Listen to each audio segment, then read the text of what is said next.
the Hounds 2026 Bewhiskered panel. This is basically, I'm going to go through a brief presentation on Central North Carolina geology starting now, and then later on I'm going to basically transition to more of a meet and greet style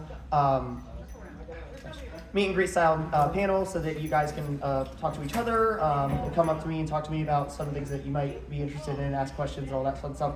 So this presentation, I'm going to try to keep it as brief as I can. So, but we're going to go ahead and get started with our first rock.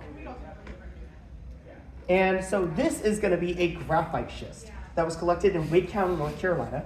We have, if you could change that. So we have a pair of pretty extensive graphite formations, or graphite belts is what they're called. Basically, any long, sort of slender formation of rock is going to be referred to as a belt. And we have a couple of graphite belts in the Wake County area.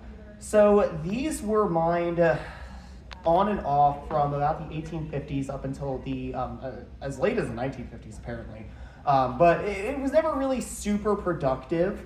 But it was used for things like pencil leads, lubricants for wagons and things like that. And there were a couple of mines that did actually go underground and have pretty extensive production. And these are all situated near the modern Lead Mine Road in Raleigh. So if you've ever been out that way and seen Lead Mine Road, it's not literal lead, it's pencil lead. I found that as I was looking in the history. And yeah, let's say I checked how I came upon these rocks as I was trying to see if there was a lead mine out there. There was, but pencil lead.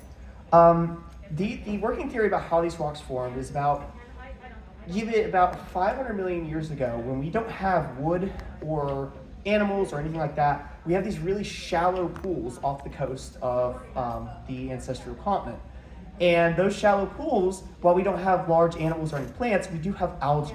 And algae, when it dies, will still produce carbon. And so what the thinking is that these shallow pools and lagoons on the coast were producing, basically having carbon from that dead algae piling up, over layer and layer. And then when it all gets squished, when the entire area is basically involved in a massive continental collision, that rock is transformed from basically this organic carbon-rich sludge into the graphite that we can use in pencils and all sorts of other applications.